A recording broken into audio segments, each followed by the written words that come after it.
Hello students, मेरा नाम है अभिषेक वर्मा और स्वागत है आपका हमारे चैनल स्टडी क्लास पे।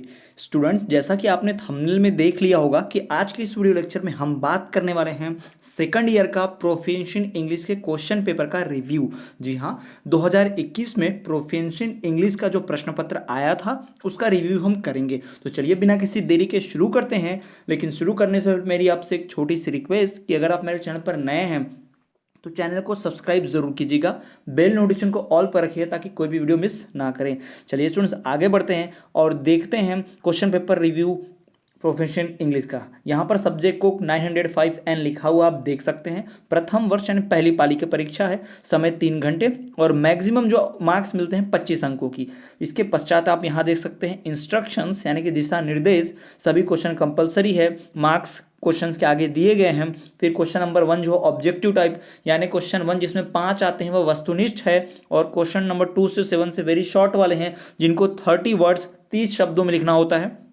क्वेश्चन नंबर 8 और 9 से 120 वर्ड्स में। स्टूडेंट्स, अक्सर प्रोफेशनल इंग्लिश में स्टूडेंट्स फेल होते हैं। क्यों? क्योंकि वो वर्ड लिमिट का ध्यान नहीं रखते। तो आपको वर्ड लिमिट का ध्यान रखते हुए लिखना है। तो चलिए बिना किसी देरी के अब हम इंस्ट्रक्शन पढ़ने के बाद सीधा बढ़ते हैं क्वेश्चन आंसर्स की तरफ। जो हमारा पहला ऑब्जेक्टिव यहाँ पर है, in which of the following countries English is not the first language. इन चारों देशों में से कौन सा ऐसा देश है जहाँ पे इंग्लिश जो है पहली भाषा, प्रथम भाषा नहीं है? Austria, USA, UK, Canada. कौन सा देश? ऑस्ट्रिया। इसका सही जवाब होगा ऑस्ट्रिया। बढ़ते हैं अगले प्रश्न की ओर। The number of diphthongs in English are. जी हाँ, इंग्लिश में डिप्थोंग्स कितने होते हैं? तो टोटल 8। इसका सही जवाब होगा 8। इसमें टोटल 8 होते हैं डिप्थोंग्स इंग्लिश में। बढ़ते हैं अगले प्रश्न की ओर। Who has said reading maketh a full man? Reading maketh a full man. पढ़ने से एक संपूर्ण इंसान बनता है, ये किसने कहा था? तो ये कहा था Francis Bacon, Robert Frost, William Wordsworth, Lord Macaulay. किसने कहा था? इसका सही जवाब मैं आपसे जानना चाहूंगा। प्लीज सही जवाब कमेंट कर दीजिए, गूगल पे सर्च कीजिए, ढूंढिए और कमेंट कर दीजिए। कमेंट करने वालों को लाइक मिलेगा। तो चलिए बढ़ते हैं अगले प्रश्न की ओर। What is an email?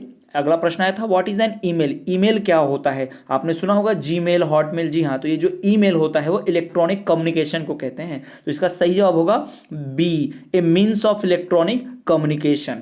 Next question. One who can speak 2 language. वह व्यक्ति जो 2 भाषा बोल सकता है, द्विभाषी, यानी कि उसे बाइलैंग्युअल कहते हैं। तो यहां पर सही जवाब होगा सी, बाइलैंग्युअल। बढ़ते हैं अगले प्रश्न की ओर। Question number 2। What is vocational importance of English. भाई, इंग्लिश की वोकेशनल नॉर्मल जरूरत क्या है? Question number 2। What is meant by oral instructions, how are they important for a beginner. Oral यानी कि मौखिक इंस्ट्रक्शन क्या होते हैं? तो किसी भी भाषा को सीखने के लिए पहले उस भाषा की नकल करनी होती है, तो वो ओरल चाहिए। अगला प्रश्न। What do mean by public announcement. Public announcement से आप क्या समझते हैं? पब्लिक अनाउंसमेंट करने के 2-3 तरीके होते हैं। एक तो पहला बैनर लगा के लिखित फॉर्म में, दूसरा लाउड स्पीकर से बोलकर ऑडियो फॉर्म में। तो पब्लिक अनाउंसमेंट बहुत अच्छा मीन्स ऑफ कम्युनिकेशन है।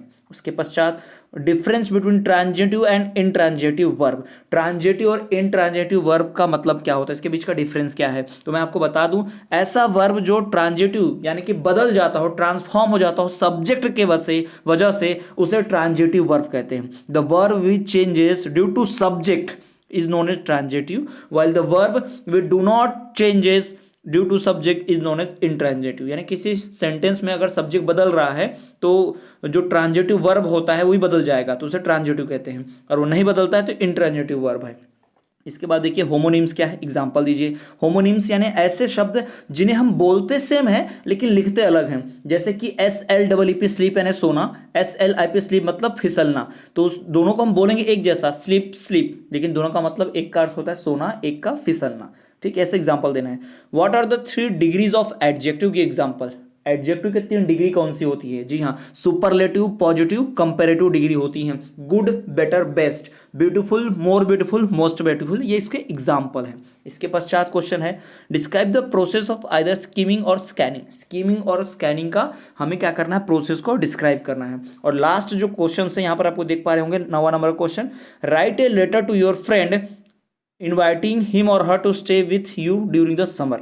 एक ऐसा लेटर लिखिए अपने दोस्त को, उसको इन्वाइट करते हुए, निमंत्रण देते हुए कि गर्मियों की छुट्टियां वो आपके साथ बिताए, या फिर आप एक अप्लीकेशन लिख सकते हैं, आवेदन लिख सकते हैं, या तो ऊपर वाला अर्थ हम क्या कर सकते हैं, एक लेटर पत्र लिख सकते हैं, या फिर नीचे वाला एक आवेदन पत्र लिख सकते हैं। Write an application to the district collector regarding noise pollution during examination time, यानी कि एक पत्र लिखिए, एक आवेदन पत्र लिखिए अपने डिस्ट्रिक्ट कलेक्टर को, डीएम को, कि जगह जगह लाउड स्पीकर बज रहे हैं, नॉइज पोल्यूशन हो रहा है, एग्जाम के समय बच्चों को तकलीफ हो रही है, तो लाउड स्पीकर हटाया जाए, इसके बारे में कुछ किया जाए, ऐसा पत्र लिखिए। तो ये हो गया क्वेश्चन नंबर 9। तो स्टूडेंट्स यहाँ पर आपका क्वेश्चन पेपर कंप्लीट होता है। अगर आप इस क्वेश्चन पेपर को पीडीएफ फॉर्म में डाउनलोड करना चाहते हैं तो आप हमारे टेलीग्राम चैनल को ज्वाइन करें। डिस्क्रिप्शन में इस वीडियो की लिंक दी हुई है, आप वहाँ पर टेलीग्राम ग्रुप की लिंक को ज्वाइन कर सकते हैं। साथ ही साथ हमें अन्य सोशल मीडिया पर भी फॉलो कर सकते हैं। तो चलिए स्टूडेंट, मिलते हैं आपसे अगले वीडियो में।